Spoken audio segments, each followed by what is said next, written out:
Friends, ladies and gentlemen, thank you. Justices, Your Grace, Commissioners, thank you for being here today. Sorry about the rush. We all know we got caught up in the Commonwealth traffic. We're going to run a piece of media prepared by Mitchell Gerber, who has graciously put together an extraordinary delegation with David Kilgore, Ethan Gutman, and Dr. Enver Tohti, who have joined Mitchell later on today. I understand they'll be addressing Parliament. So a very, very propitious day for the extraordinary work that these extraordinary gentlemen are doing. After you see the film and hear their witness testimonies, you will understand the gravity and the nature of the subject they deal with.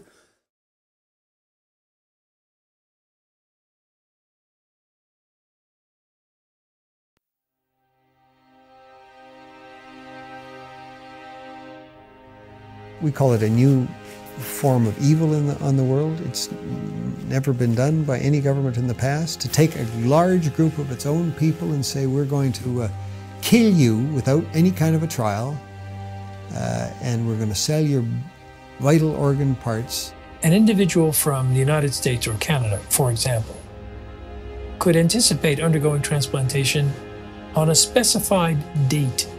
It's a crime against humanity. It's abhorrent, and it needs to stop.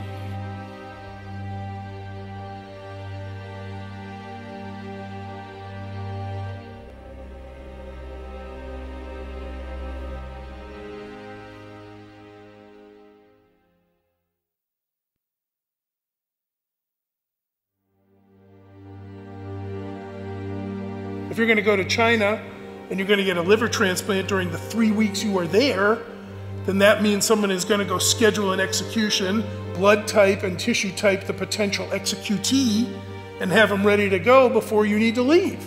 Starting at the end of 1999, the number of transplants taking place just exploded.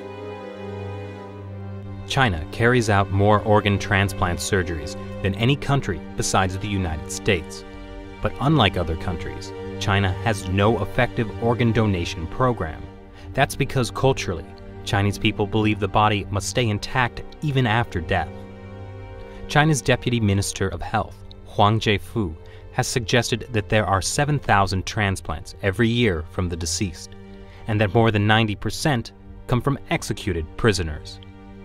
The number of criminal executions in China is classified as a state secret, but Amnesty International's estimate is about 1,700.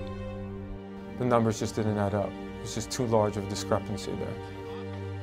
With only 1,700 executed criminals and no effective donation system, where do the rest of the organs come from?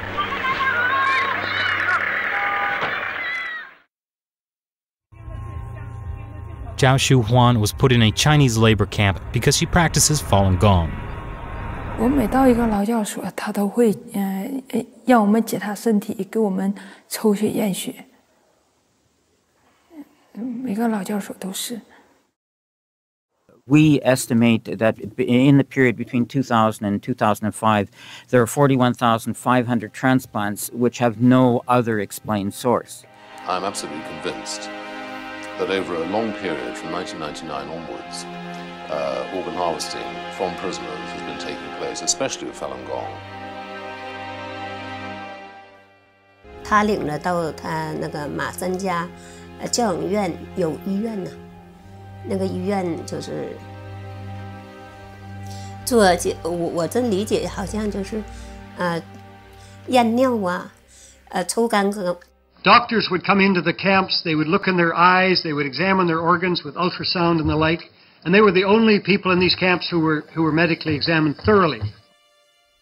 In 2006, two Canadians, international human rights lawyer David Matas and former Secretary of State for Asia-Pacific David Kilgore, started to investigate allegations of forced organ harvesting in China. They found at least 52 points of circumstantial evidence, including websites of Chinese hospitals offering matching organs in less than a week. It's just not possible unless you have an unlimited source of organs. And these are people who are alive. We're talking about live donors. The actual transplant surgery itself was the form of execution. These were living people. that were killed for their organs. Makes you think of some grotesque restaurant where you go in and you pick your lobster in a tank. But these are human beings we're talking about. The military's making money off of it, the hospitals are making money off of it, the middlemen are making money off of it. And we talk about money, we're talking about a multi-million-dollar operation.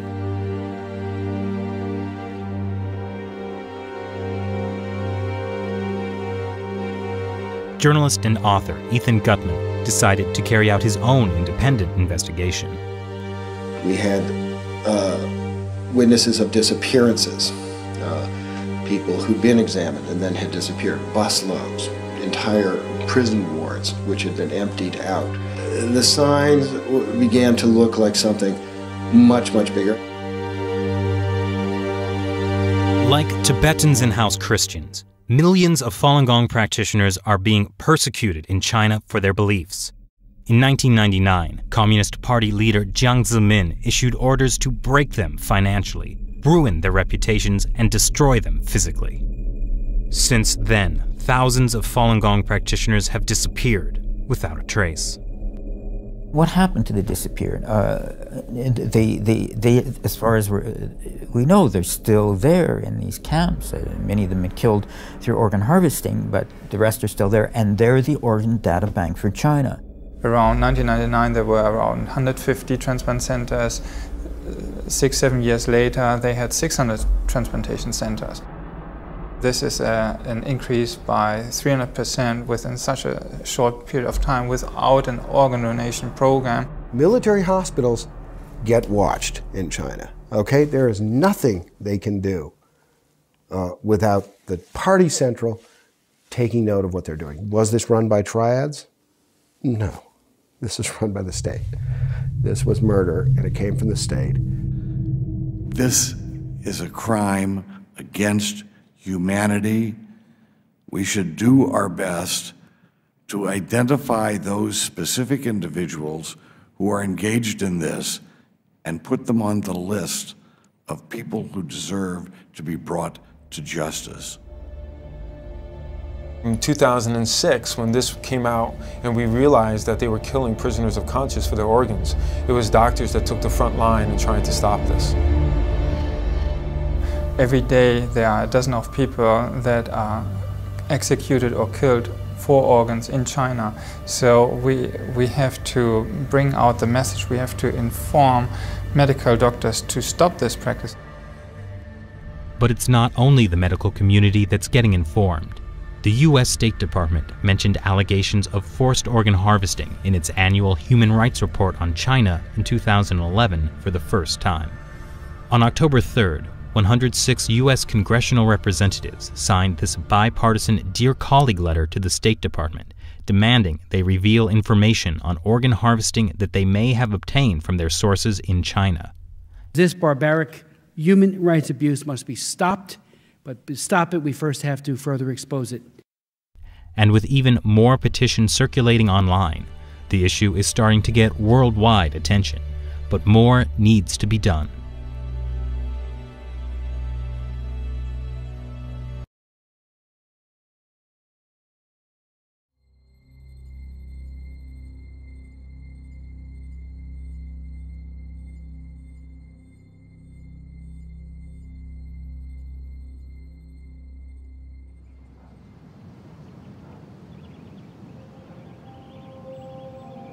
In the late 90s, Chinese government surveys said up to 70 million people were practicing Falun Gong daily. Health bills were decreasing, crime rates were falling, and morality was rising. So why were these people targeted for elimination and organ harvesting?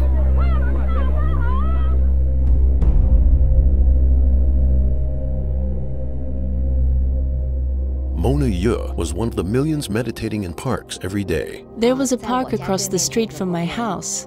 Because the first exercise site couldn't hold so many people anymore, it divided into the second, the third, the fourth. So at every street corner and in every park, you could see people practicing Falun Gong. There was from different kind in society. It was many policemen and military. It was just fundamental part of society at that time, and everybody knew somebody who practiced. Falun Gong is a traditional practice of self-cultivation, a practice of slow-moving exercises, meditation, and studying of the principles of truthfulness, compassion, and tolerance, and trying to adopt those into your life. While morning exercises had always been popular in China, Falun Gong brought more than just health benefits. For thousands of years, the Chinese people have believed in Buddhas and Taos and becoming an immortal. Falun Gong really dared to talk about these things. And immediately people took it to heart. Oh, the true ancient good things of China have come back.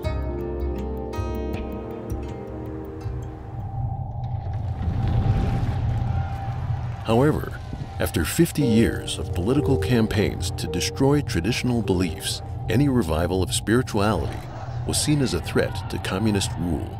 Since I was 11, I experienced all of the Chinese Communist Party's campaigns. Group after group of good people were targeted. There was no faith, no truth. Falun Gong stood in stark contrast with communist ideology. So it would be very hard for it to be tolerated by the CCP. With more practitioners than members in the Communist Party, the party chief, Jiang Zemin, saw it as a threat to his power and overruled the government's support of Falun Gong. Jiang Zemin issued an order, set up special office called 610 Office, in charge of nationwide campaign of persecution. Known as China's Gestapo, the 610 agency was above the law and could use any and all means necessary to achieve its sole mission, to eliminate Falun Gong.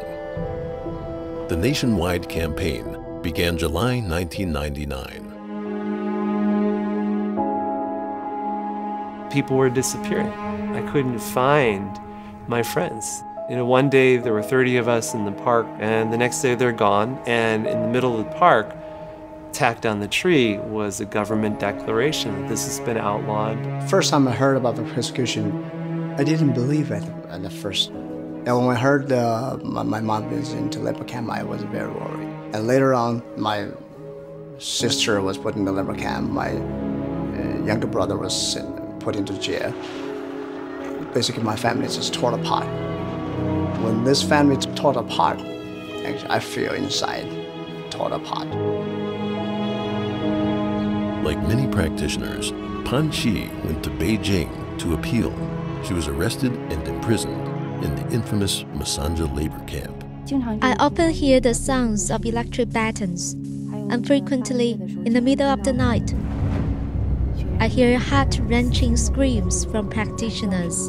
The goal was to make practitioners sign a statement to guarantee they would stop practicing, that they would renounce their faith. She took the electric baton. When she was beating me, it felt like it was directly piercing through my heart. It was like my entire body started convulsing, like it was going to fall apart. I personally have a friend whose mother was submerged in a cage. They put her in a little cage, they put him into sewer water in complete darkness for days. These are the different methods they're using on Falun Gong practitioners around the country, trying to transform them.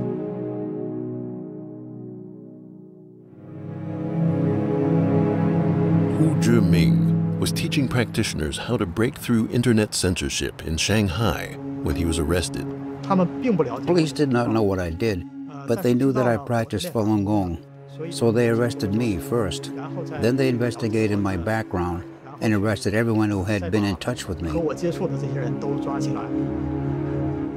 After 2 years of interrogation, he was sentenced to 4 years at a Shanghai prison for teaching others to visit Mingwei.org, which reports daily on the persecution. Every morning after I woke up, I was taken to a room and forced to sit about 1 meter away from the TV set and forced to watch videos slandering Falun Gong. This kind of brainwashing did not work. So they changed to another approach, which was intensive slave labor.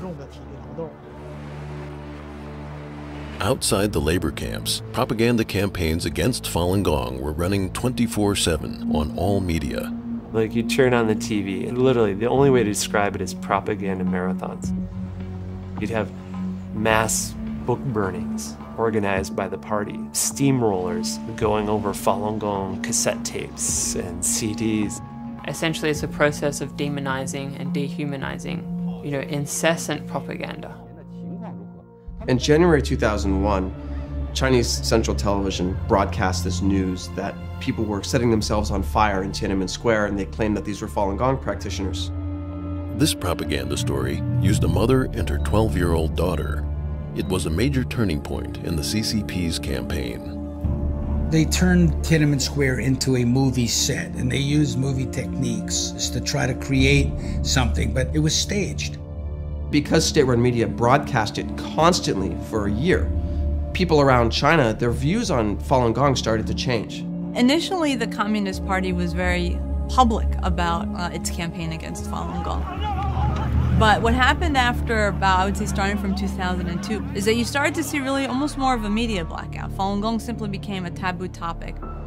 With millions of practitioners in detention, one of the worst crimes in history began taking place in hospitals throughout the country as organ transplants suddenly began to skyrocket.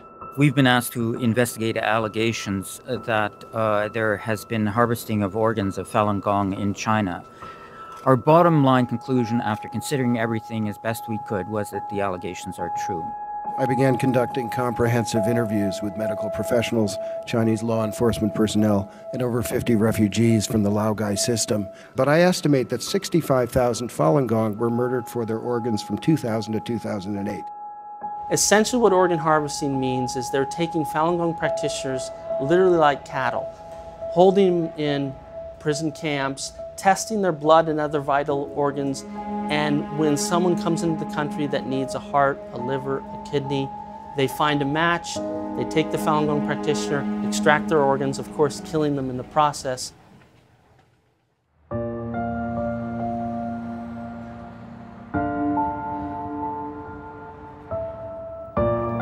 It is literally life and death for many of the upper echelon of the party members that run China to not let the Falun Gong story be told.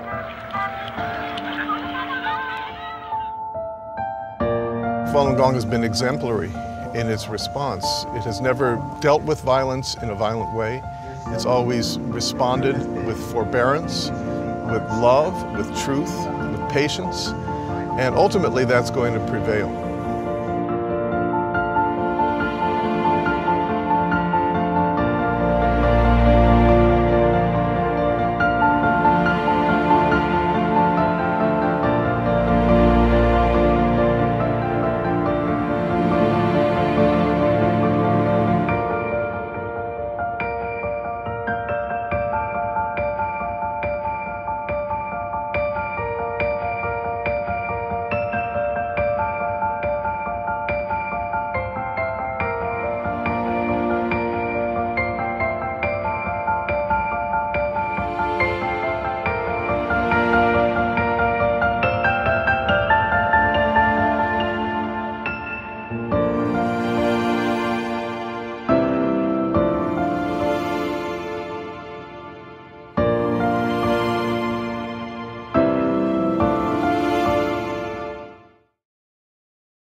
David William Kilgore is a former Canadian Secretary of State and lawyer. He is a human rights activist and author. He ended his 27-year tenure in the House of Commons of Canada as an independent MP. Upon retirement, he was one of the longest current serving members of Parliament and one of the very few who had been elected under both the Progressive Conservative and Liberal banners. Ethan Gutmann is a U.S. investigative writer, human rights defender, author, and former adjunct fellow at the Foundation for Defense of Democracies. His writing on China is widely published. He is best known as the author of two books, Losing the New China, a story of American commerce, desire, and betrayal, and The Slaughter, mass killings, organ harvesting, and China's secret solution to its dissident problem. Gutmann has testified before the U.S. Congress, the U.S. House Committee on Foreign Affairs, the European Parliament, and the United Nations. And Dr. Enver Tohti is a renowned surgeon who speaks of the horrific crimes against the Falun Gong by the communist Chinese regime from a uniquely personal perspective. And Mitchell Gerber is an activist from Southern Africa who has dedicated the past 17 years of his life to this issue, which has surely to be one of the most brutal atrocities in modern history. Gentlemen, you are so very welcome here today. We thank you for making the time to be here. Mitchell, you'll lead your delegation in addressing the court. Thank you. Ladies and gentlemen, it is a very serious discussion that we are having today with the colleagues before you, the distinguished and honorable gentlemen before you. I believe to fail to support what is good and to fail to expose what is evil is unacceptable. I've been dedicated 17 years of my life to expose this. And with all the battle against us in this war to expose the truth and bring this form of evil to light, I will not give up. We will not give up, and we will keep exposing until the mainstream media opens its gates and allows this testimony that you are seeing today become even more relevant in their minds and hearts and souls. So without further ado, David Kilgore will take the podium, and thanks very much for having me again. Chief Justice, Your Grace, Sasha, of course, commissioners, ladies and gentlemen, it's an honor to be here to speak to you today about this very important matter. I'd like to say I was very much touched by things that were said yesterday by the commissioners, but I must, if I may, single out Commissioner Patel. She didn't know it because we spoke earlier that when she told us about Iqbal, the young boy from Pakistan who was murdered for trying to expose child labor in Pakistan, he said he was tied to the loom. A young Canadian about the same age, 11 or 12, called Craig Kielburger, happened to see that account of his death. And Craig that day went back to his school and started what became Free the Children. His brother Mark joined him. They are now, I believe, in 45 countries. And they're doing, they're following in the footsteps, as you said yesterday, of Iqbal. So I was really, my spine was when you were talking about that. So let me, I'll give you the shortened version of this. And I couldn't agree more that human trafficking is an appalling form of modern slavery. They're estimated to be more slaves today than at any time in human history, as I think we all heard yesterday. Now, people say, why? It's a lack of general awareness. It's poor data. It's insufficient legal systems. Most absent of all is a coordinated international campaign. Responsible national governments worldwide need to act together on this terrible issue with a unified purpose. As you've seen on the projection and comments already made, there's a related scourge of organ pillaging, which we're speaking to obviously today. It's been going on, as you've heard, for about 20 years. In mid-2006, the Coalition to Investigate the Persecution of Falun Gong asked David Matus and I to investigate it. We were both went into it with open minds. We were, I think, both of us hoping it wasn't going to be true, but we very quickly discovered that it was true. And there's been reference to 50 kinds of evidence. I was a prosecutor for 10 years, so I should know something about evidence. And we came up with our report, a revised report, and then a book called Bloody Harvest. And we've continued to investigate ever since. We concluded that for 41,500 transplants done in the years 2000 to 2005 in China, the only reasonable explanation for sourcing was Falun Gong. Here are just two kinds of evidence of the 18 substantive kinds of evidence we found. We had people calling to institutions across China, hospitals, prisons, and so on, mostly hospitals, asking if they had Falun Gong organs available. I think you mentioned, Sasha, that, or no, actually it was Robert who mentioned yesterday that Falun Gong don't smoke or drink. They're very healthy, and that's the reason that people wanted Falun Gong organs, and we discovered that. And as I think it was mentioned in the film, that only Falun Gong were examined by doctors coming into these forced labor camps. And of course they wondered, why are you examining me when you're torturing me to give up my Falun Gong beliefs? So, and the way it works, of course, is that when somebody arrives in Shanghai, the #1 people's hospital in Shanghai is where most people go from Europe. They're blood tested and so on, and then they go out on the computer and they find a match for somebody through this testing of Falun Gong, and they go out to the camp and they grab the poor man or woman and they give them a potassium, now it appears, and their liver or whatever is taken out. It's flown to Shanghai, and somebody comes back to London with a new liver, and they're probably told they're getting it from a convicted murderer, although of course they don't want it from a convicted murderer, they want it from a Falun Gong practitioner. But this is just absolutely sick beyond belief that this is happening, and I wonder how many of you, probably all of you, are aware of it, but I'm always astounded at how many people are not aware that this has been going on since 2000. It's got to stop, and I really think, Ethan and Enver will speak about this too, I think we're close to the point where they're going to stop, because they're getting so much bad publicity about it. Falun Gong practitioners who got out of China told us that they'd been in camps. They told us that what had happened to them. I just described it to you a bit. This was necessary to create a live bank of donors. And the next part of my talk was dealing with the slaughter, which, how many years did you spend working on that book? 7, but I took 2 hours to make a snack in the kitchen. All right, well, your book went up to 2008. It came out in 2014. I hope you've all got a copy of it. It's a marvelous book. And your closing words, are you going to read your closing words to the... No, I won't. All right, well, let me read them to you. Then it's very, I think you'll agree with, I hope you'll agree with them.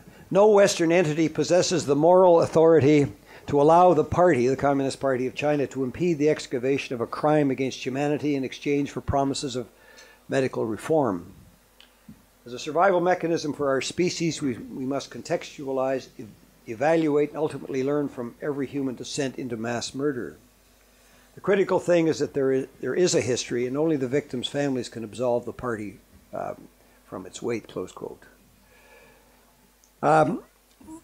Ethan and David Matus and I released an update in June of 2016 in Washington, Ottawa, and Brussels.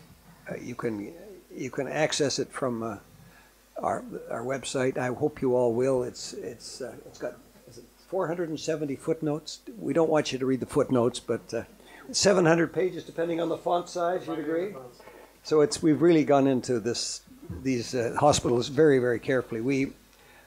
We concluded that by looking at things like medical journals and nurses' journals, all kinds of things, that hidden websites and hidden archive material, that this is a state-run system across China, and it's run by the government, and I think you heard on the tape, it's the only place in the world where the government runs this heinous system of killing human beings. We concluded cautiously that a minimum of 60,000 transplants per year are being done across China, not the approximately 10,000 the government likes to convince people that they're doing. There's a very small pool of voluntary donors, and maybe Ethan will speak about that, plus a few thousand convicted prisoners.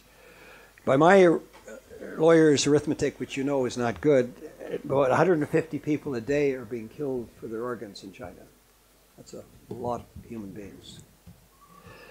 We provide much evidence of a state-directed organ transplantation network controlled through national policies and funding and implicating both the military and the civilian broadcast systems. This all stopped in January 2015. If you believe that, I've got some swampland I'd like to talk to you about. Is there swampland near London? And they use a semantical trick that reclassifies prisoner organs as being voluntary donations. That's the way they try to pull the wool over our eyes.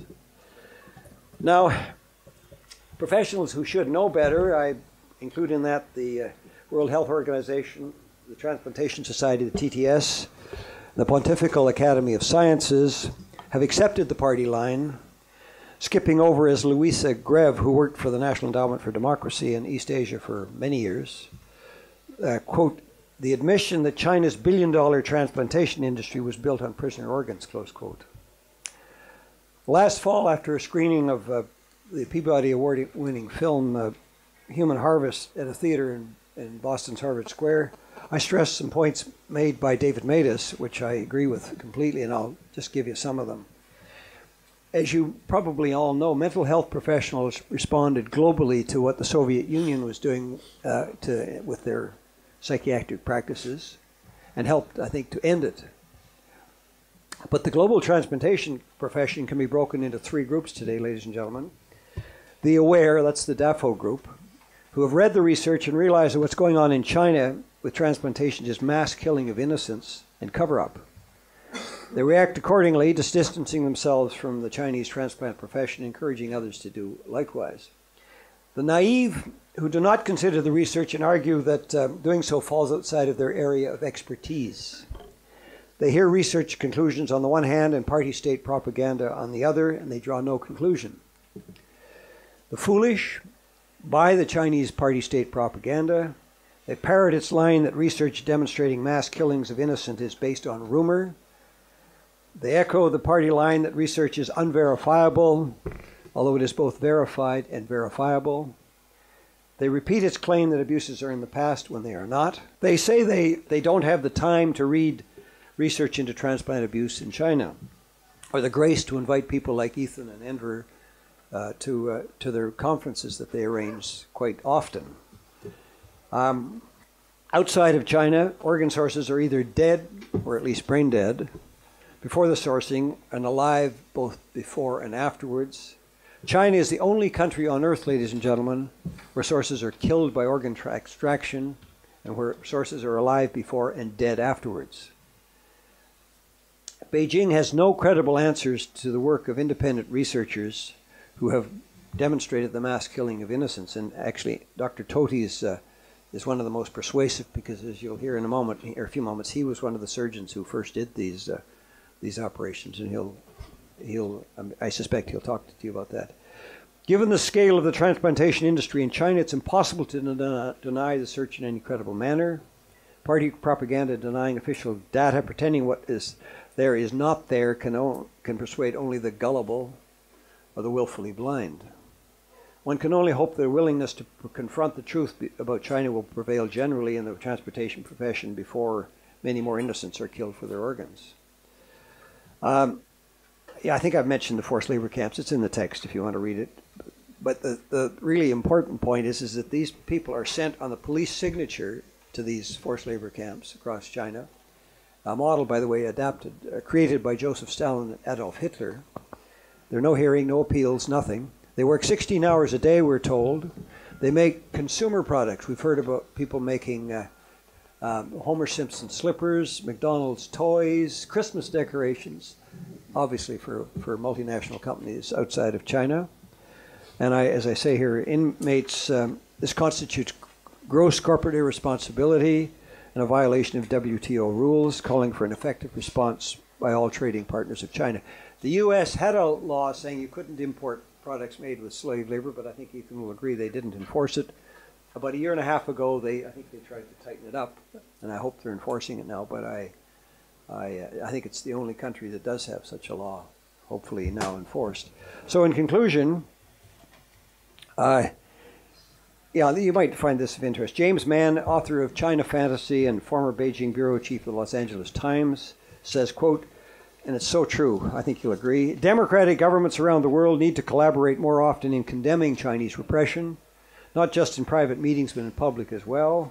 Why should there be a one-way street in which Chinese leaders send their own children to America's and I'm sure Britain's best schools and universities, while locking up lawyers at home?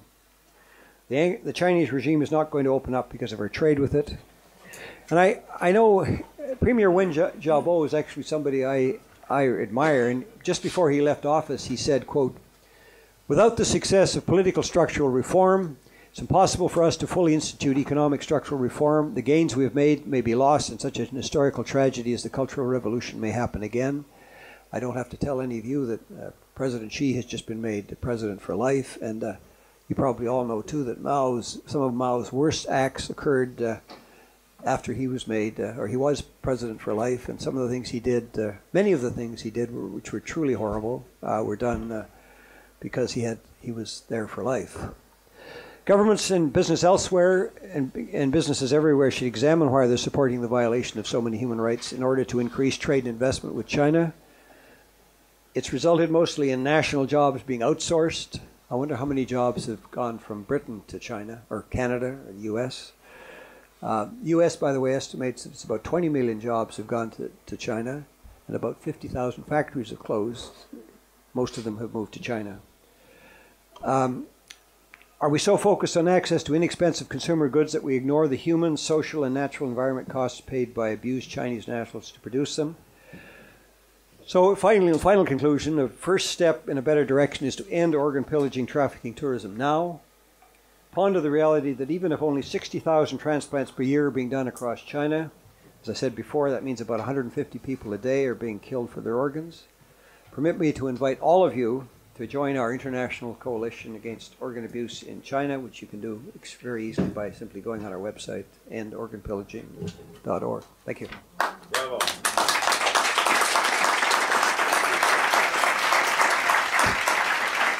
I could see two possible remedies, and there might be difficulties in enforcing them, but I'd just like to throw them in at this stage, and perhaps, Ethan, you might want to respond to them.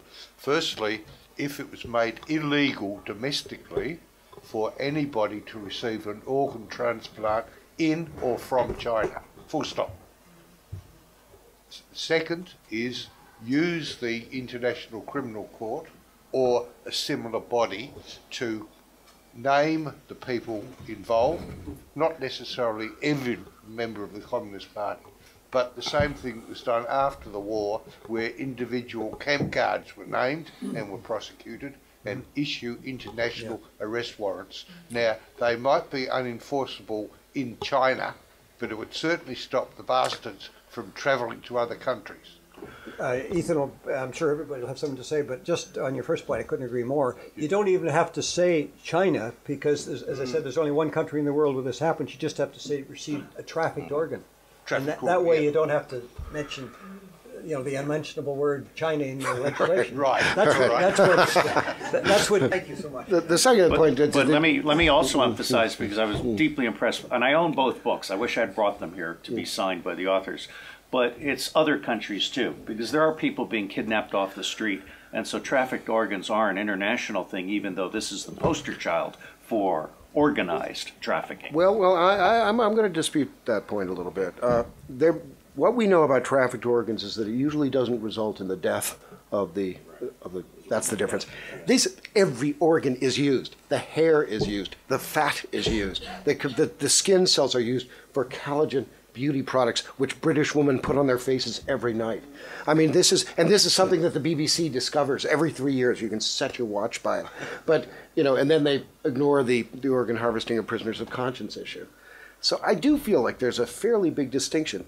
Honestly, and it's a terrible thing to say, but, if I were an Indian farmer in a poor village and I had a bright young son or daughter who was going to go to university, I'd sell a kidney. Might lower my chances of living for a year or two, but I consider that it is a form of human exploitation, but not like this. This is a step further. And let me explain why I say that. If I get back to so this is sort of an interesting picture, and it doesn't.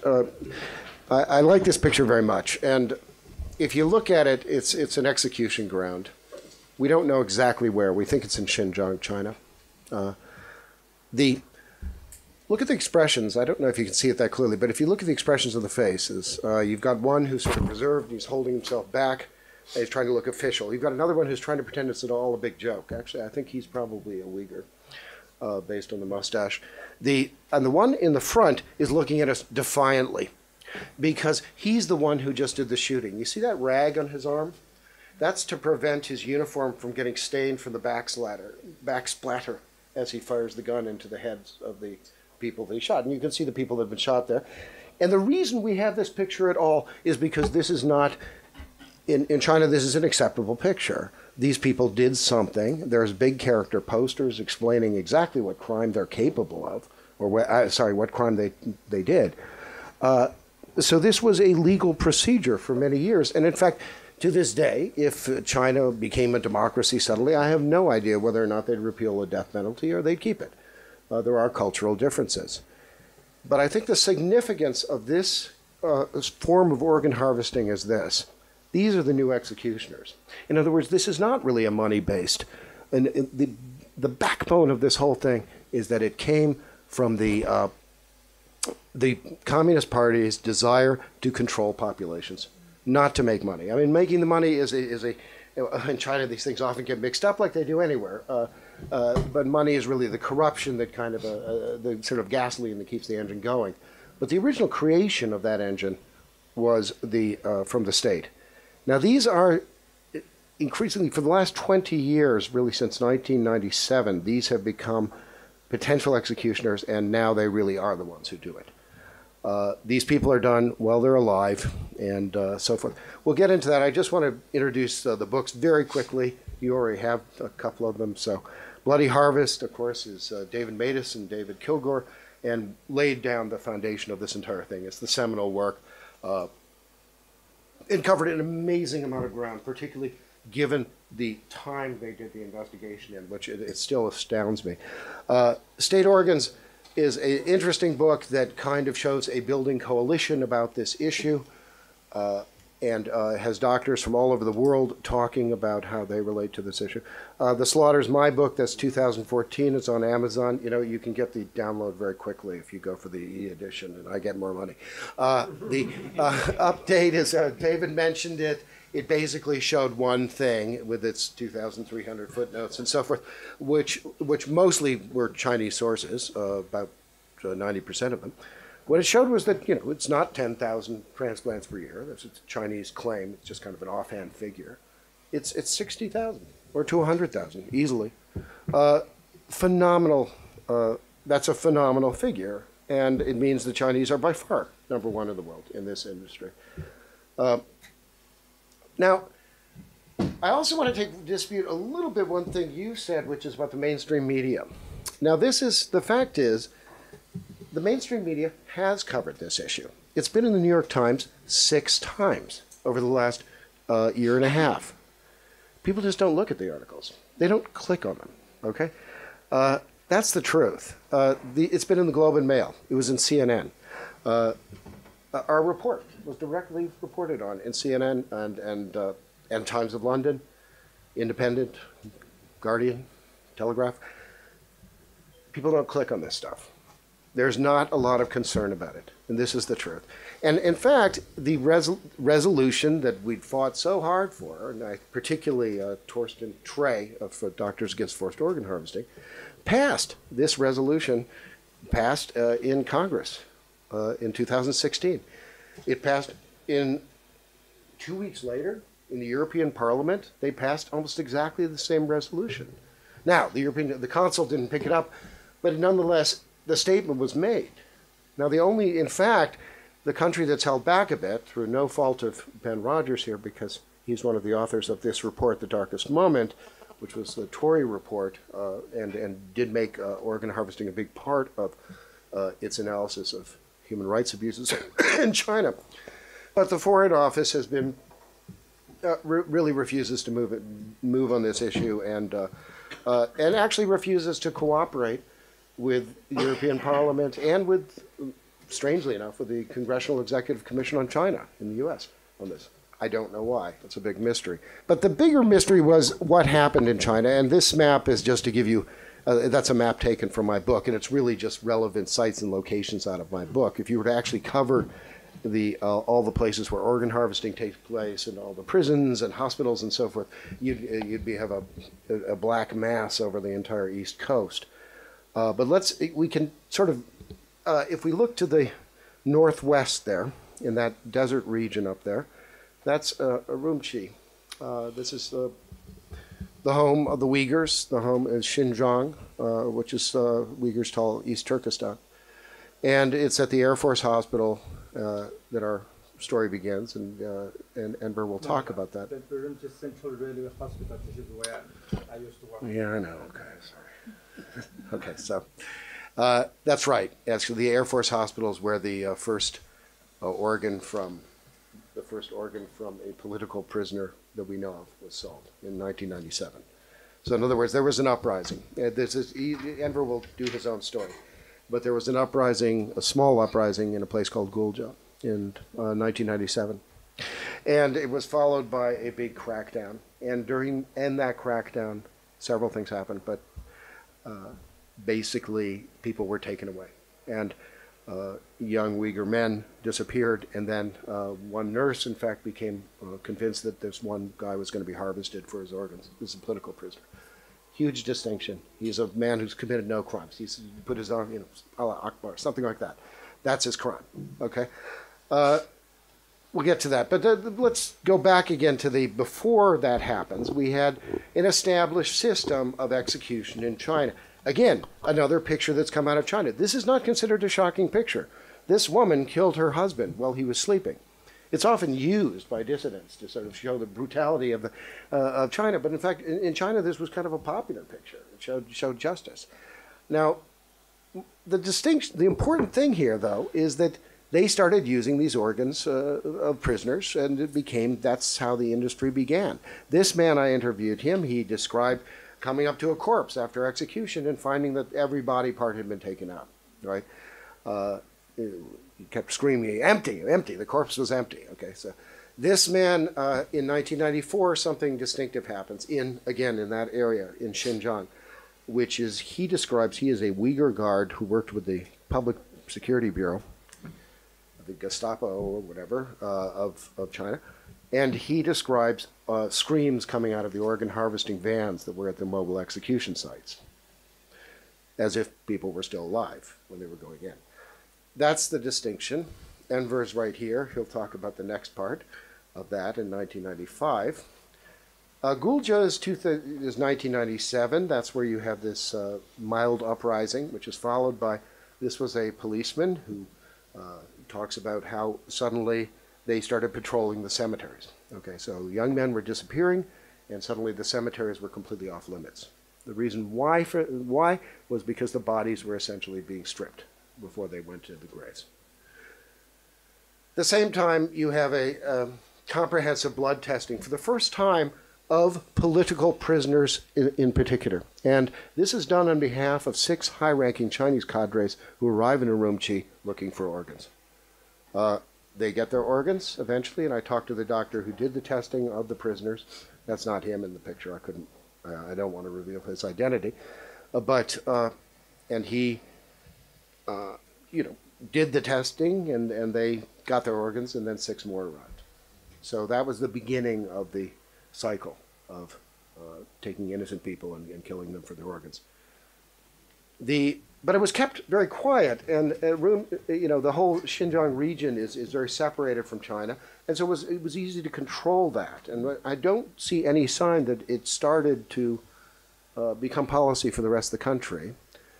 And we have kind of a missing link at that point between Enver, who can talk about this with direct experience, and other doctors. And here is one. In 2004, this doctor, his name is Dr. qIiVlIkJcJU. Some of you may know him as the mayor of Taipei.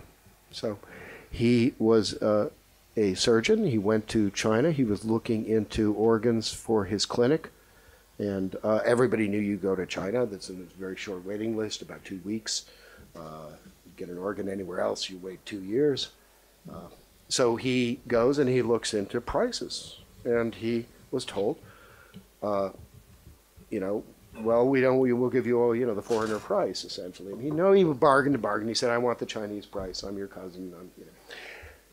They got to know each other, and he finally expressed, he said, look, I'm not even sure that these organs are any good. They're coming from drug addicts. They're coming from hardened criminals. These people, they drink, they smoke, they're a real problem.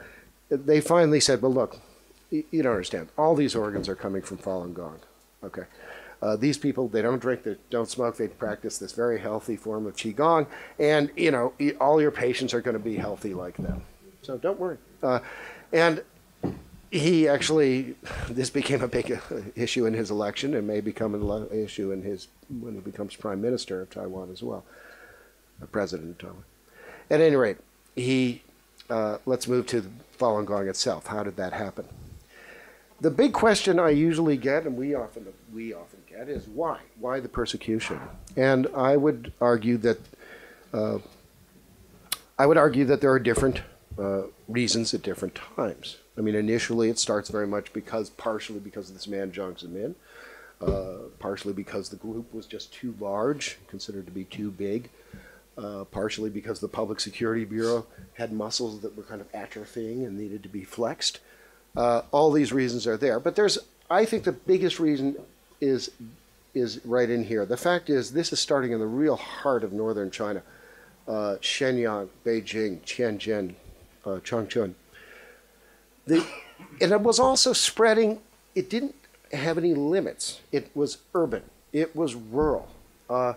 It seemed to go into the intelligentsia very, very quickly. So you had peasants who couldn't even read, combined with top university professors.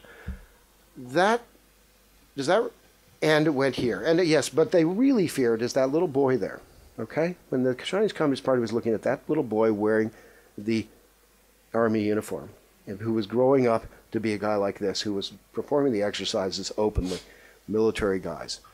And this woman, now she was a very nice old woman who taught the exercises, the Falun Gong exercises, but she taught them to some unusual groups. China Central Television, the Public Security Bureau of China, the top leadership, the wives of the top leaders. She taught them all the exercises. And she's a very normal woman, sort of doing extraordinary things. But this threatened, this woman is what scared the Chinese Communist Party. This was like a fire which had spread throughout the entire system. And to a Marxist, this was the Marxist method of seizure of power, right there, in front of their eyes. Especially to see that linking up to the top leadership. So the repression begins, and that was, some of the people who worked on that repression were perfectly nice guys too. Like this one ran a labor camp. And he actually set it up. He said, I'm like a Schindler. I tried very hard to make sure that the Falun Gong women that I was looking after would be taken care of and I would protect them. But this woman starved to death under his watch. Her throat was damaged through force feeding. This is a fact. Some Schindler. The other cause of you could say Falun Gong did not give up. It was an unusual group that way. It did not fade away. This guy led the first successful hijacking of television signals in Chinese history. An entire city, Changchun, was taken over for 1 hour. All the television signals. It was an amazing story. And these are other pictures that the Chinese put out of the other part of the gang.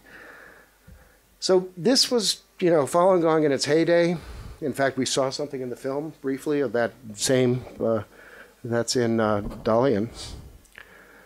That's in Dalian, and people are gathering for morning exercises. But these people went here to Shenyang Prison City. That's Shenyang Prison City under construction. This is what it looks like today. It's enormous. We've never really seen structures like this. There's no penal systems like this anywhere in the world. This is a much smaller prison, Guangdong prison, but what's interesting is if you look at that red area there, that was where the buses would pull in every 6 months to gather Falun Gong practitioners to be taken away for organ harvesting. These are the hospitals two of the major hospitals in Shenyang, which actually organ harvested them. And I'll just go through this very briefly. This is this was probably the top policeman in China.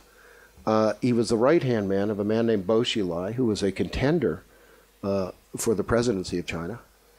That's him running the operations. He had his own center, a chop shop for we believe Falun Gong, Uyghurs, and so forth. And there's a complicated story surrounding that, showing how this was really the turning point where the Chinese began to get worried that there was too much exposure.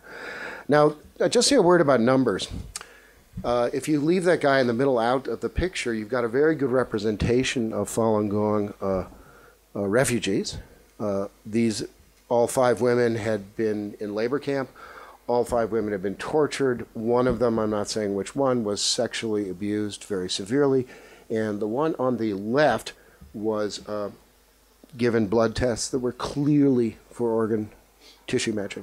They were looking at her very closely for her organs. Out of that, I pull a number, 65,000. It's a much more complicated procedure than that, but it's really a wartime estimate. We don't really have a firm grasp on the numbers. That was 65,000 for 2000, 2008. They have, for Gourmetis, is 41,500 between 2001 to 2005. We all find it very hard to make good calculations on how many people are actually dead, though I do believe it is in the hundreds of thousands at this point. Going back to the map for a second, the last group I just mentioned about, although house Christians and specifically Eastern Lightning have been harvested, or at least looked at for harvesting for their organs, is the Tibetans.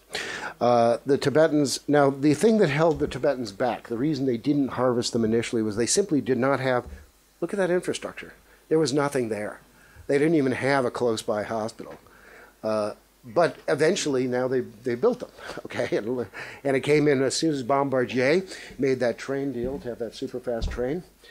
That sat on my desk in Beijing for months, that stupid deal. That's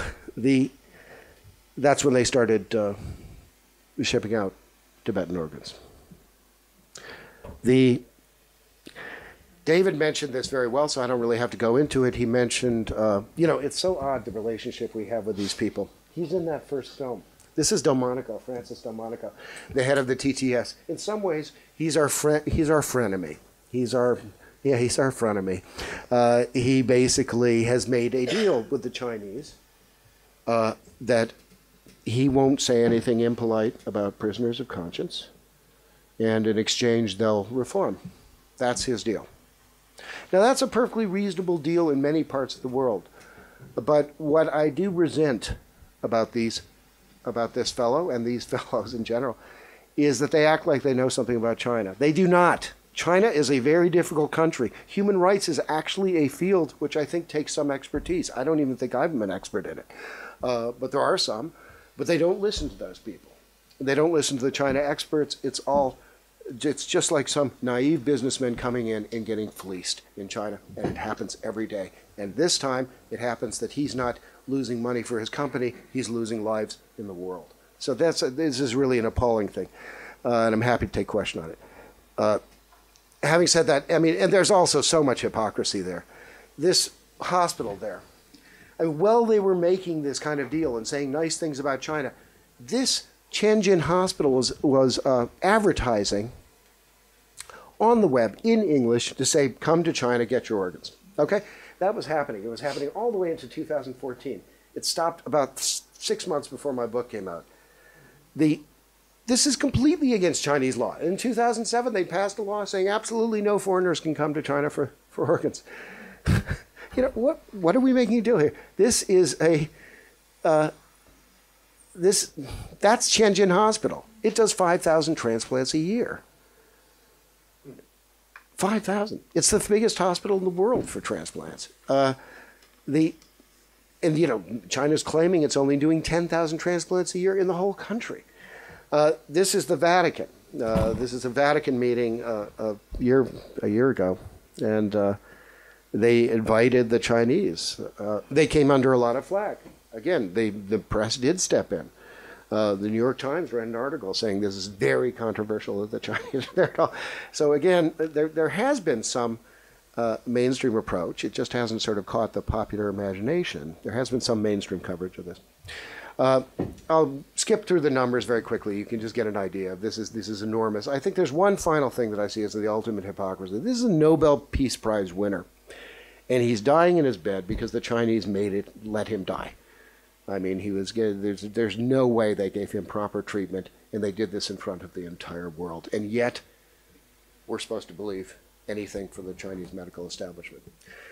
This woman, 2013, it never stopped.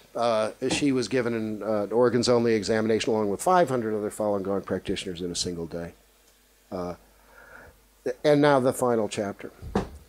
Even if one believes that, and there is some evidence that Falun Gong persecution is tailing off a bit. Okay, that they're at least on the local level, the people are more relaxed, and the PSB isn't really going after them at the same rate. It started over again in Xinjiang. So the Uyghurs, who up till now really weren't big targets of organ harvesting, what I'm going to describe to you next is science fiction. We have 17 million Uyghurs. That's every man, woman, and child who's Uyghur in Xinjiang has been now tested, blood tested, and DNA tested. That happened in the last year. And we've just now learned about it. Now, then, only 2 weeks ago, the Congressional Executive Commission on China came out with a report saying that 500,000 to 1 million Uyghurs are now detained. They're incarcerated in re-education camps. These are very high numbers. This was the same number we had with Falun Gong that I estimated, 500,000 to 1 million at any given time. Now those numbers aren't perfect. I'm sure there's a bit of a revolving door. Sentences can range from 1 weekend to 20 years. But we are going to start seeing the same sorts of things coming out of this. We're seeing torture, even new methods of torture. And so I really don't know what to say about that except that one thing. I live here, actually. I mean, I'm a British citizen as well as an American citizen. And I am somewhat ashamed in my country, in my new country, for not grappling with this problem properly.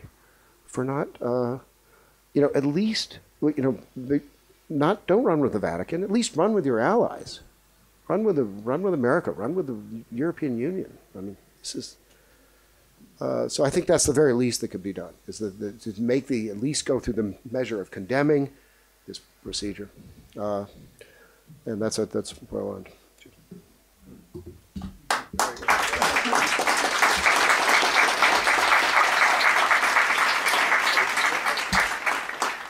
Your Honor, ladies and gentlemen, thank you very much for this opportunity. I take every time I take such opportunity as to do testimony and also as confession, because that traumatization caused by the thing I have done in my head, it is too heavy to carry.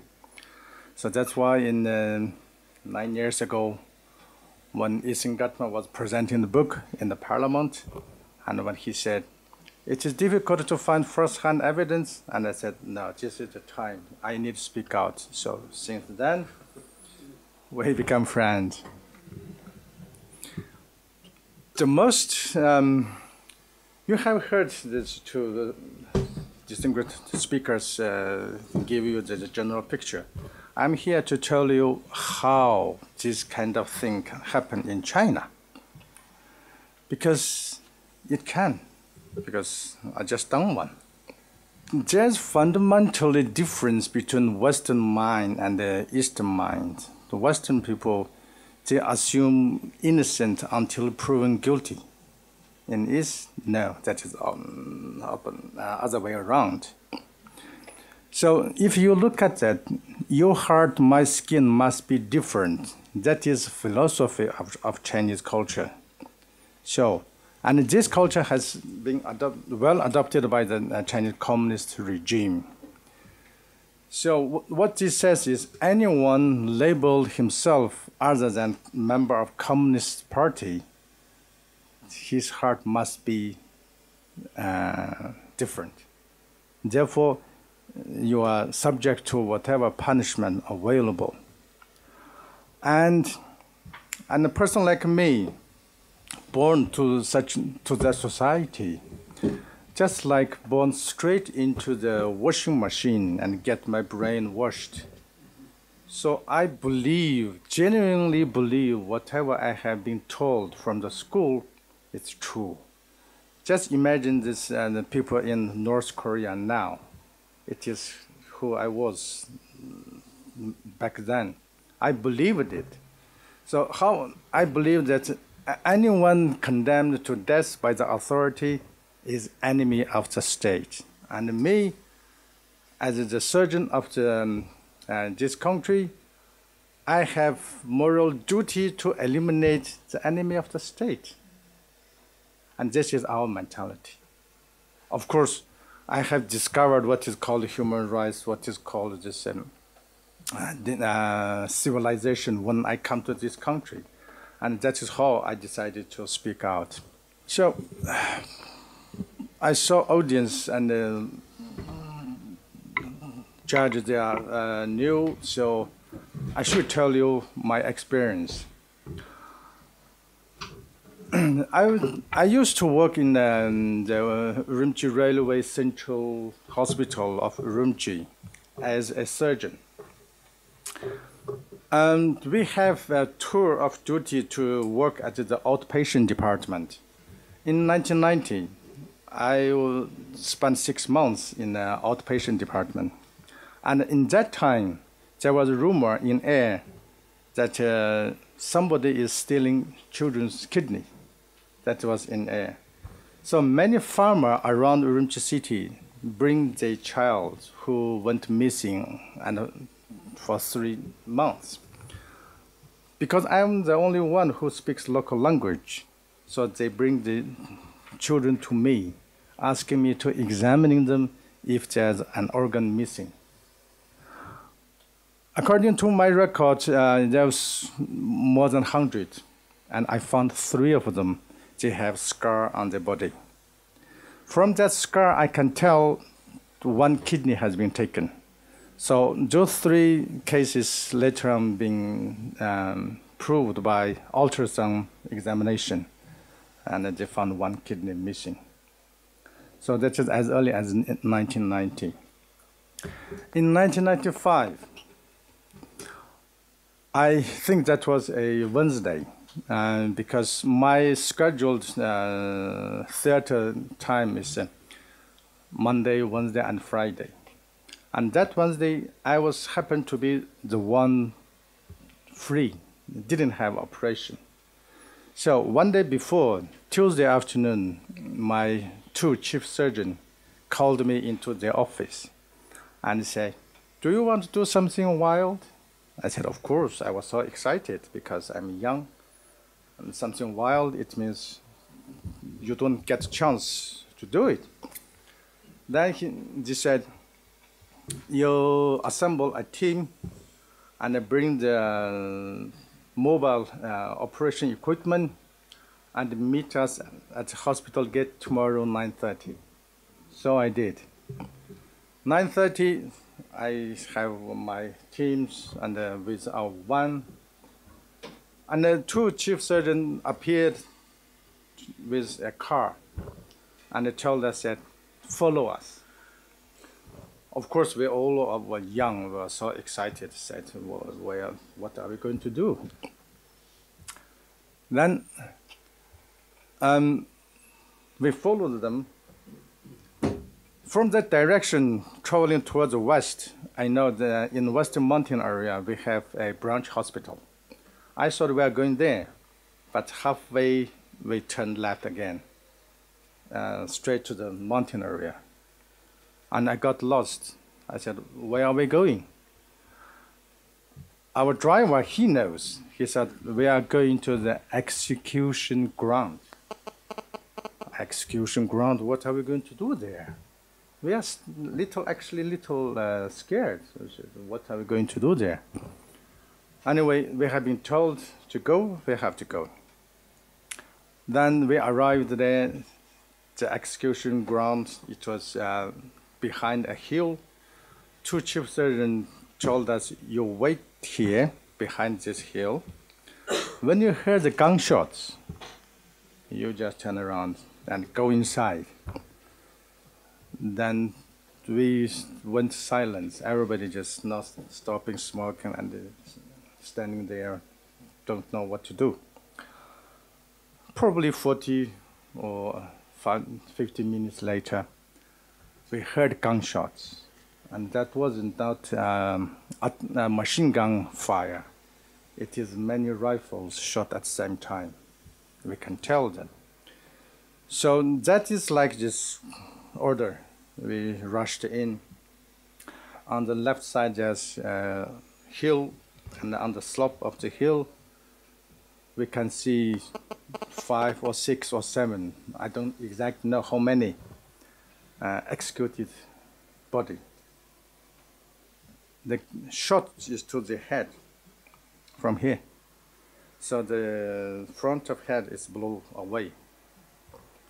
And you can see all these executed prisoners, they are shaved like me, with prisoners' clothes. It's different. Then there's a police officer said, go to the far right, and that one is yours. I said, why is mine? Anyway, we went there, and the two chief surgeons said, okay, now you take this body into your one and extract the liver and the two kidneys. Now I understood what my duty was. And this man was wearing civilian clothes with hair, long hair. And the shot is to his right chest here. As a surgeon, I know that is a deliberately act. Just make sure you will die, but not die immediately. So I have time to extract the organs. So when we put this into one, and the two chief surgeons guiding or observing, standing there and say, okay, you do, starting. What is the knife called? Scalpel. That's why I couldn't pass the exam. When I cut through his body, skin, he tried to struggle. Avoid it, yes. Yeah. And he was too weak to resist against my action. And I can see blood come out. It means the heart is still beating. So he was alive. He was actually alive. At that moment, my whole body turned into a robot, just carrying the duty which I was programmed to do. Finally, I removed organs, and the chief surgeon said, now you take your team back to the hospital. Remember, nothing happened today. As a man born to that society, I know what that means. Since that day, none of us has ever talked about it, because we try to forget about it. And then two chief surgeons, they took these organs and they left. So where those organs have gone, I don't know. I have no idea. And that is my experience I'm sharing with you.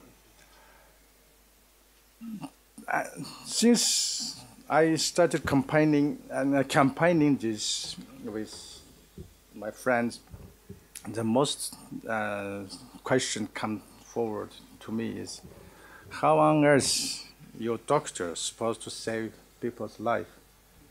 You are killing it. If you simply said, no, I'm not going to do it at that time, would you have been killed also? For that, we have to understand the Chinese system. Chinese system, that time, it is one single employer, that is state. Everybody is working for the state.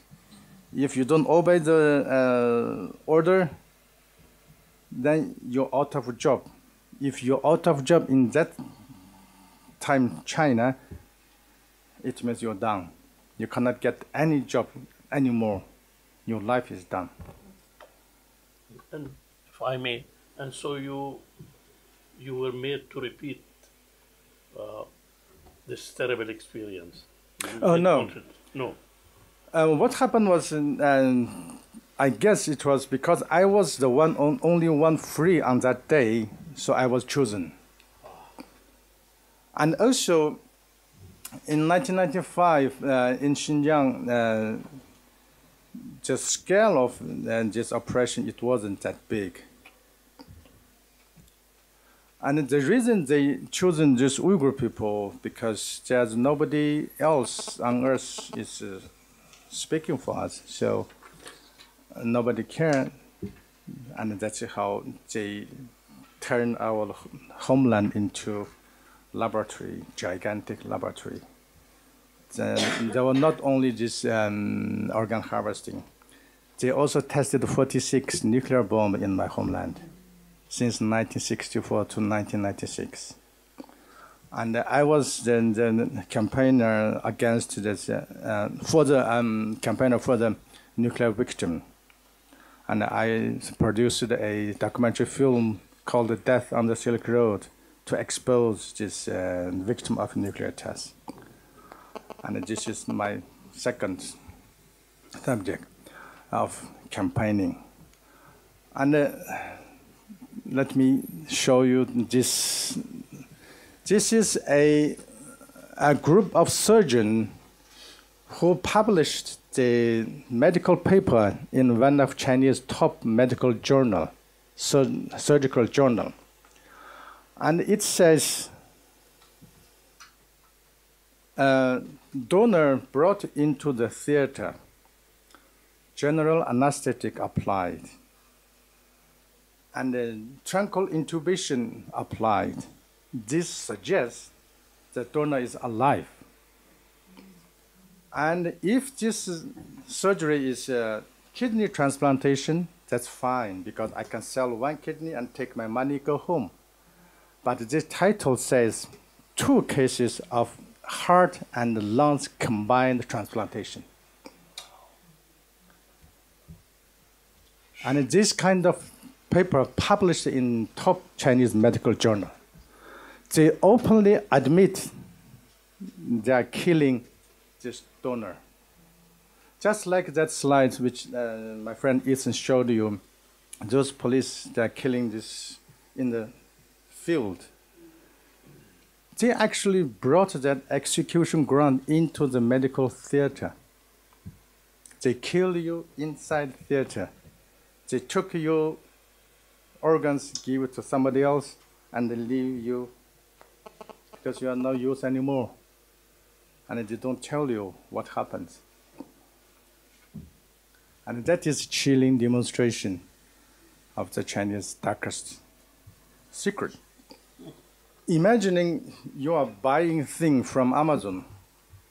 You have business partner that you can buy one, get one free, or if you don't like it, you can give it back. But can you imagine this kind of business pattern also in organ transplantation? You can buy one, get one free. You get one organ free. Yes, it is true, and it is happening in China. And in emergency cases, you can get one organ in 4 hours' time. The Vice President of the United States, is it Dick Cheney? I think he waited 2.5 years. But in China, liver you only need to wait for 1 week for a liver. So they know in 1 week time somebody will die, and his liver just match yours. He knows that. How? Without a pool of human beings, they kept in the dark. Without this, they cannot achieve this. You cannot achieve unlimited supply of organs if you don't have this. Just imagine how big the Amazon stock is. And I believe Chinese organ stock probably even bigger than that. This is 2006.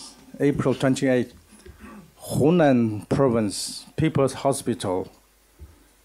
They try to promote their business. They give away 20 organs for free. First come, first serve, for free. So can you imagine? It is beyond your imagination. How you have so much organs you can just giving away This is the former Chinese health minister, Huang Jiafu, who carried out one self-liver transplantation in Urumqi. Self-liver transplantation, it means the patient had liver cancer. You took the whole liver out, you cut that cancer part and put the rest liver back. For this kind of operation, you have to have at least 2 liver to back up. In case this liver didn't survive, then you will immediately use another one. So they found 2 liver, one is from Guangzhou, one is from Chongqing. See that distance from Guangzhou to Urumqi, flight is 4-5 hours. And the liver can stay alive 6 or 8 hours, I guess. So if you take this liver from Guangzhou and transport it to Urumqi, maybe by the time the liver is dead. So what they do, they transport the human being. They take human being with them and go there and say, okay, your crime is terrorism. Then they execute you in the theater and get your liver. In this case, his operation was successful, but he wasted 2 livers. So they have such luxury, plenty of liver they can manage. So we suspect that we are saying that how you manage to keep unlimited supply of organs. Then Chinese government, they give us the answer. In 2016, there was a nationwide health examination project taking place in Xinjiang, 2016. It requires every single Uyghur person between 7 to 65 years old to have your blood tested. And they said it's for your health benefit. So my question was, because the nationwide health check, only you will do it if there's unknown disease or pandemic. You might do that to try to find why. But they didn't present this kind of thing. They just started saying, we are doing this health check. For what? They don't give the reason. So we said, you are building your database for organs. Then last year, they changed this health examination project into DNA collecting. Just like if my friend said, 17 million Uyghur people now had their DNA registered on the computer. So I guess if you apply for an organ in Chinese website, probably you might get in 2 hours response. Yes, we found one in Xinjiang somewhere.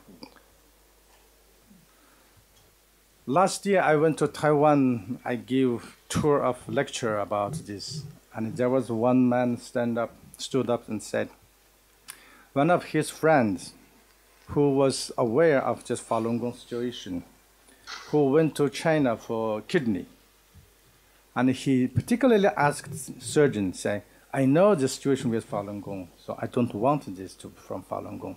And this surgeon assured him that, don't worry, now all organs come from Xinjiang. So, is that true come from Xinjiang? Look at this one. This is a sign on the floor of one of the airport in Xinjiang. And that's the Chinese language, and the next one is an Arabic-looking language that is Uyghur language. So combination of these 2 languages, this sign only can be found in Xinjiang. And what it says, special passenger and human organ transportation pathway, expressway. And that is at airport. So imagine how big this traffic is to make an airport give you a special pathway to go freely. And that tells you the scale of this Chinese operation. Yes. Now, I want to play a 1.5 minute video, but I have to warn you, this video is so disturbing. Because of this margin or the profit of this organ trade in China, this has made everybody, many people try to get their hands on. 大家注意哈，大家注意哈，有人在3个板头在这呀，现在在下家这儿抓鱼已经抓到2条了，湖南人。有人现在往安徽方面跑了。是抓的。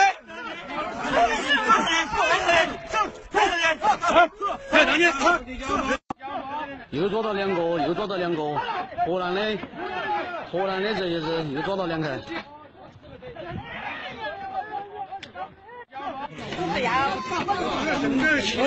他才200多，我凭的字写来了，这里谁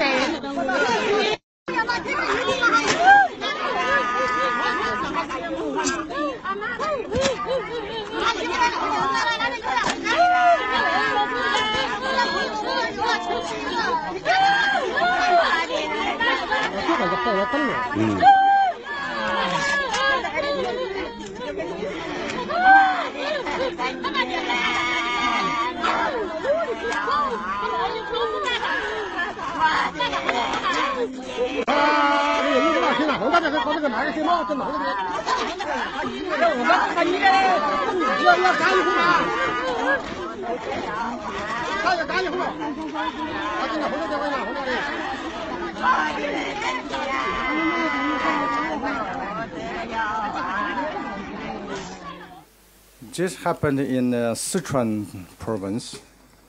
Those 2 guys, they got caught. They were stealing young boys, as you can see. And the weird thing is, they put these young boys in the box and put ice on it. For what purpose? Try to preserve this body. For what? I guess. Now probably we don't even need to guess. That is to try to sell his organs. And that is what is happening in China. Thank you very much.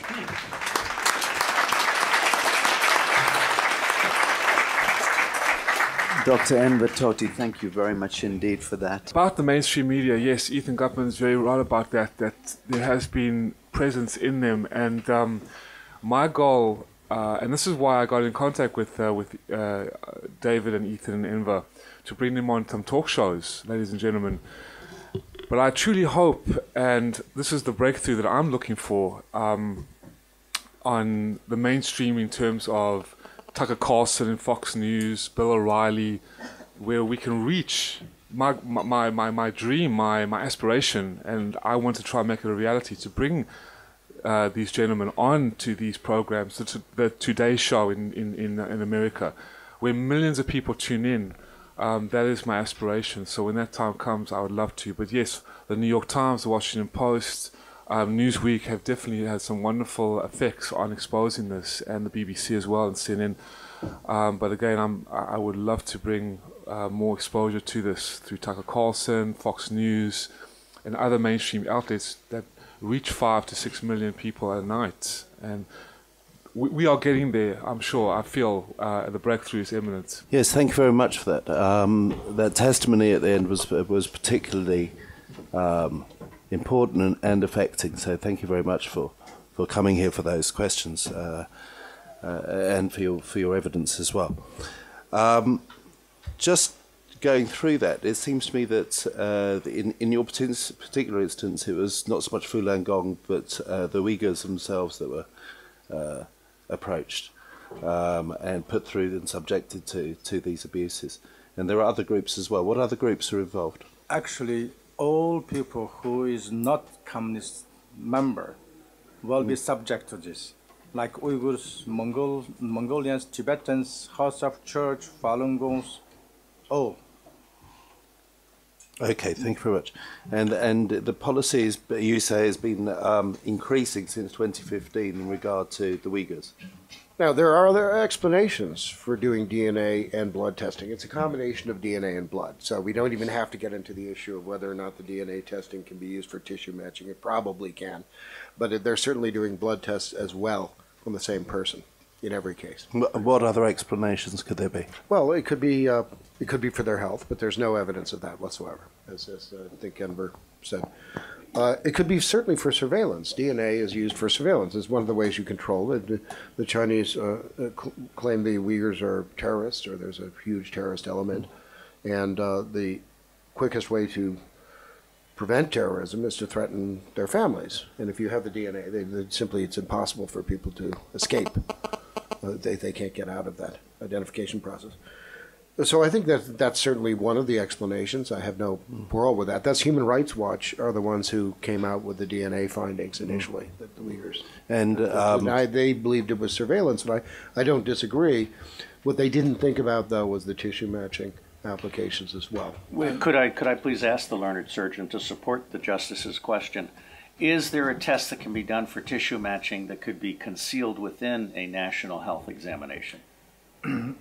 Yes, because it says that national health examination, they took blood. And the blood, you can do whatever you want. You can test whatever you want. That leads to tissue matching. Yes, that is what we believe. Then they turn into DNA collecting. But the problem is you can collect DNA by just swap your cheek inside, but they still taking blood. So we still suspect they are still doing this. So, Doctor, your fear is that this is a precursor to genocide? I believe so. Okay. Put 500,000, I mean, it's the combination now that we now have 500,000 to 1 million people in detention at the same time, and these are the same people, and you've just done tissue matching tests, or tests that can be used for tissue matching on 17 million people. This is a very strange confluence. It's happened very, very quickly. These are alarming and very sudden developments. Sorry, Your Grace, I just want to finish this line of approach. In regard to, in particular, the foreign tourists involved in this, this particularly unpleasant trade that's developed. Since 2015, has there been a law in place from the Chinese government in relation to foreign tourists? Was that part of that law or not? The thing is, with Chinese government, the Western politicians has always predicted Chinese politics or Chinese politicians wrong. Why? Because they never do the things they promise to do. They never. I'm just asking the question if there's a law in place or not. There are many laws, but they don't just simply ignore it. Okay. There is a law in place. It's been in place since 2007. It's been renewed several times, supposedly. A Washington Post reporter who was actually trying to do sort of a hit piece on us actually went to Tianjin Central, that large hospital you saw, and he noticed that there were actually a bunch of foreigners there who were waiting for organs. So, I mean, it's pretty positive. Yes, I mean, the South Korean, there's a second piece of evidence which is very important. The South Koreans, Falun Gong practitioners, were able to intercept a phone call from one of the top hospitals in Seoul where they are arranging a liver transplant on the mainland for one of their patients. This has become kind of a major scandal in Seoul. In fact, we've known about this for a year, and we held back on it, hoping that the Transplantation Society of Seoul would make certain reforms and that we could give them some time before we embarrass them. That's always the issue. Okay. Then just to follow on, a couple of follow-on questions from that. Has there been any private prosecutions of foreign tourists who have flown into Tianjin? There have been no prosecutions of any foreign organ tourists. However, there are 4 countries which have basically banned foreign organ tourism. Israel was the first country to do it. In order, I believe it's Israel, Italy, Spain, and Taiwan. And those remain at present time the only countries that forbid this sort of activity. This pretty gruesome. That is correct. Thus, only some of them have actual consequences towards the people who come over. Most of them have done it surrounding doctors who would assist it. So there are slightly different approaches. Okay, and so the doctor approach is to affect those people who are actually getting the financial benefit. Yes, and that's right, and also just to keep doctors out of. Well, as you see, doctors tend to get in trouble whenever they go to China and they eat too many duck wings or something. I don't know what happens to them, but they seem to lose their minds. The main problem there was Taiwan. Was the issue was Dr. Cao, because that was a very big electoral issue, or whether or not he had become an organ broker in some element. And I actually wrote a letter saying I didn't think he was an organ broker at all. But the fact is that it was disturbing enough that it had reached into that, that had gone into that level, and that he hadn't talked about it to anybody except me. That was a kind of a problem. So the way they phrased it there was they said no doctor can be involved in setting up a patient relationship in China for organ tourism. Thank you very much. If you've mentioned that there's 52 points of evidence and there's 18 particular ones, if those could be submitted to the bench at some point, that'd be excellent. But thank you very much for everything you've done. Thank you. Thank you. Your Grace. Just a question in relation to what we've seen. This arrow with Arabic on it, rather than having other languages. Do you suspect that there are agents in the Arab world to facilitate the transfer of human? That language is Uyghur language. We are Uyghur. We will live in northwest China. Most of them, they are Muslims, and so they use Arabic script, and that's Uyghur language, and that is first. And secondly, what I say is that yes, the agent of coordinating this kind of thing, it is the government. Without government coordinating, there's nobody you can achieve this, because it needs jail, it needs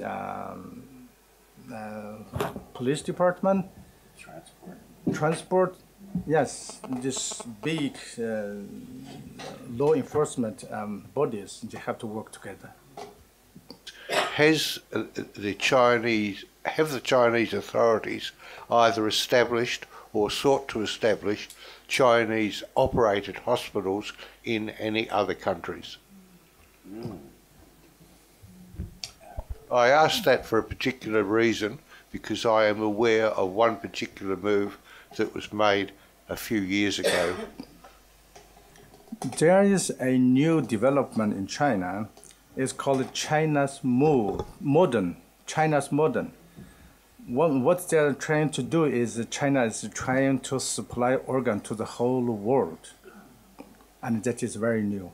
And there was a Chinese very rich man escaped China, and now he's in United States. His name is Guo Wengui. When he revealed that Chinese government, when they do this organ transplantation, some Western countries' politicians also received, but they didn't travel to China. Instead, there was airplane carried this donor, went to his home country, and they carried out there. If I may, does that mean that the donor was executed on this foreign country's soil? Yeah. I just want to say I'm a little bit skeptical. The Belt and Road Initiative is a big program in China. Anybody who lives is in any way involved in any government agency has to express some support for the Belt and Road Initiative. It's a kind of ritual that they all have to do. And the fact that now Huang Jiefu, who's kind of the master of ceremonies of organ harvesting in China, has been saying things about how we're going to teach the whole world to sing on this Belt and Road Initiative, and we're going to have organs for everybody. I cannot tell if he's serious or if he's just simply dancing No, but let's little not separate affidavits. that from the evidence that appears that they will move the donor to the foreign country and kill the donor on foreign soil in order to make possible this transplant. That needs to be clearly and rigorously documented, but for me that is a major change and elevation. That we need to speak to the man who is living in the United States now, called Gong. Right. This is a bit of problem before. I mean, we had several false leads on that before. They talked about the PLA delivering people to Japan by submarine. Harry Wu, when he was still alive, was extremely critical of the idea that organs had been flown into Thailand, although it had some ring of truth given the practice of a lot of organ transplantation taking place in Thailand. So I'm always a little leery about Well, this. let me bring you back then to children. I've noticed that with Haiti, there have been Israeli hospitals and major movements by many multinationals, including Oxfam, who then take children from places like Haiti and move them to other countries. In your experience, is there any possibility that some of these children are being moved to other countries as potential organ donors? I'm looking for your personal perspective. I'm not going to rule out this possibility because now in China, the missing person, it is a very big issue and nobody actually is talking about it. In Xinjiang, since 1995, the estimation of that missing person has exceeded 100,000 missing.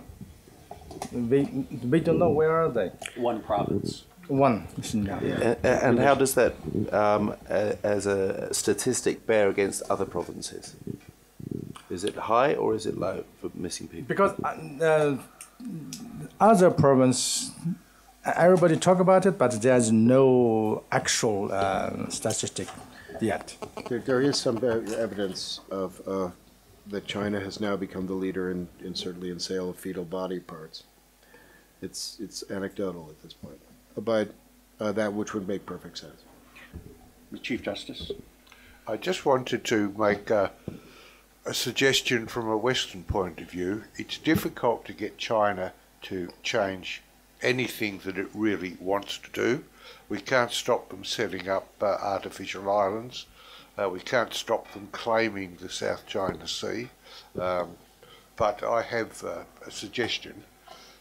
A lot of Chinese go to Western countries, the United States, Great Britain, France, Germany, and so on. And I know when I've been to the United States and time when I had to obtain a visa, I was asked questions such as, have you ever worked for the Nazi party in Germany or anything like that? That used to be on the forms that people filled in.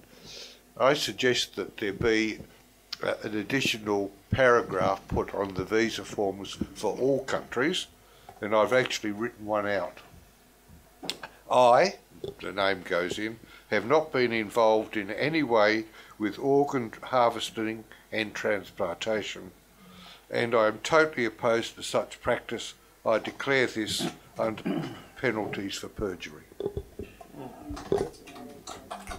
That actually has been, that is on the American visa. Have you been involved in coercive organ transplantation?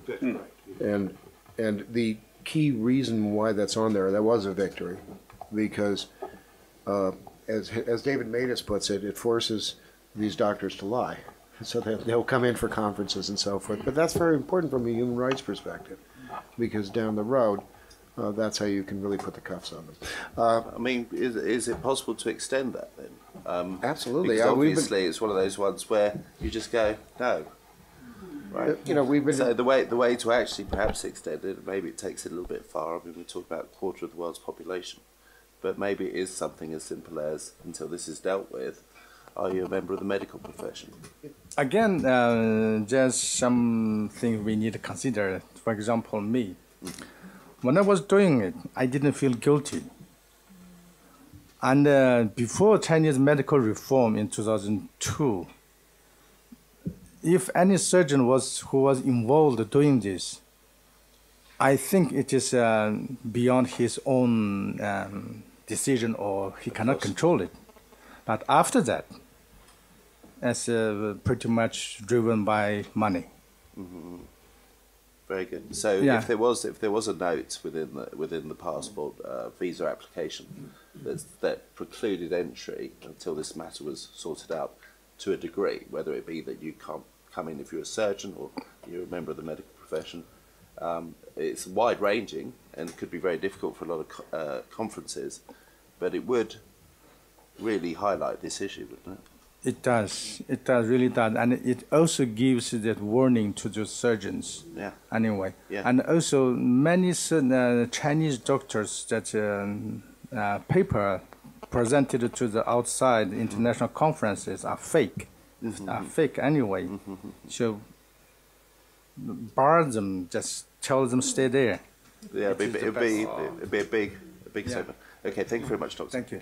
I have two more questions, but I want to make sure each commissioner has any more questions from the commissioners and the justices. Your Grace? Whether this has been dealt with at the United Nations level, human rights commissions here and there, and if so, any findings?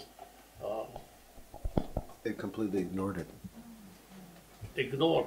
Yeah, no, they were given the largest petition drive in history, and they didn't even respond. How many petitions, roughly? I believe it was 2.5 million. 2.5 million signatures to a petition that was ignored by the United Nations.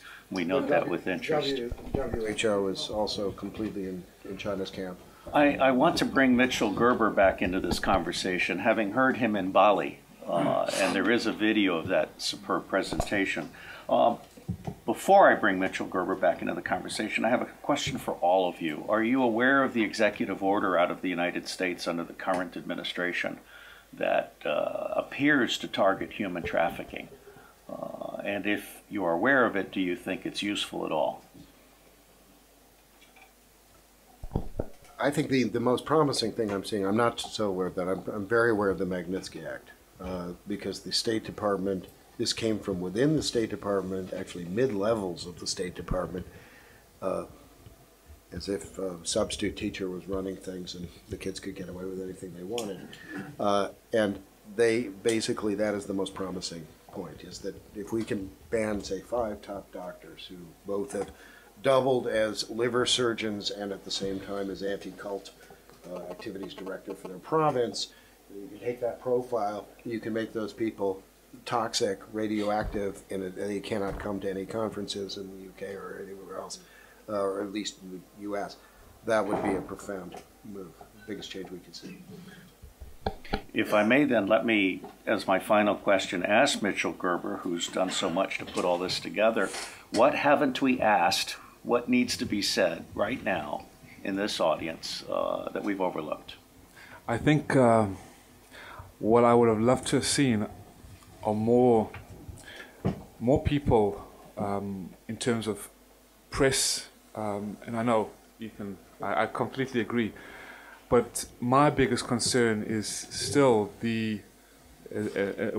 also with the United Nations and with other bodies. I remember doing the work that I did in the United States for almost 17 years, coming as a United States citizen. The State Department and many governing bodies, the World Health Organization, still turning their backs, still being in, as Ethan was saying, in China's little campground. And what I hope to see, I think it's been pretty much covered here. And I take my hat off to the board, I take my hat off to Your Grace, Your Excellency, and Sasha Stone, and the people here that have so kindly lent their hearts, their ears, their minds. It really has been exposed today, but what I truly would like to see, as I was sharing with Tucker Carlson, the Today Show, Jimmy Kimmel, all these massive stars that sharing something about it. They all know, the celebrities all know. I mean, this has been going on for almost, again, since 2006 when David Kilgour and David Mattis came on. But what really upsets me is they still choose to ignore the evidence, the substantial evidence. And I remember reading a report or an article from the Vision Times in 2015 who the reporter was talking to Ethan and reporting, and paraphrasing. Forgive me for none of the exact words, but the reporter was saying with Ethan, you know,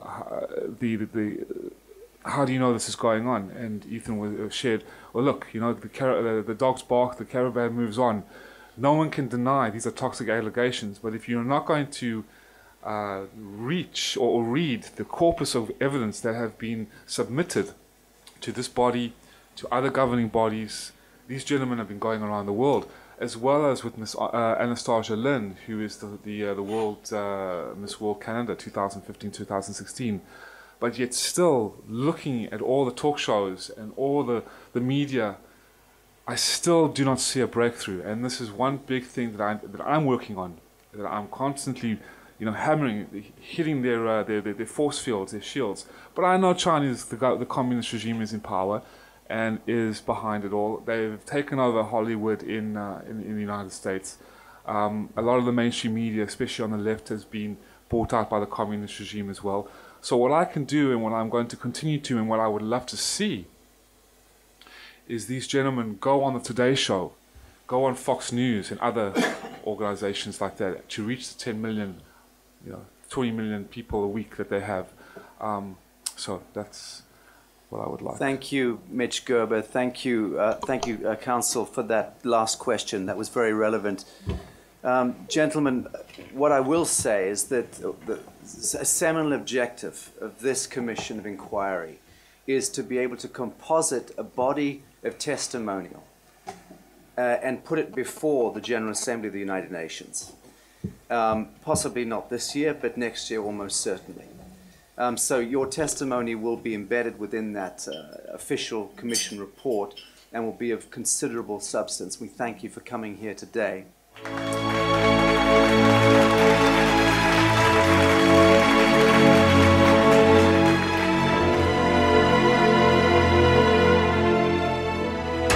are the power behind the ITNJ.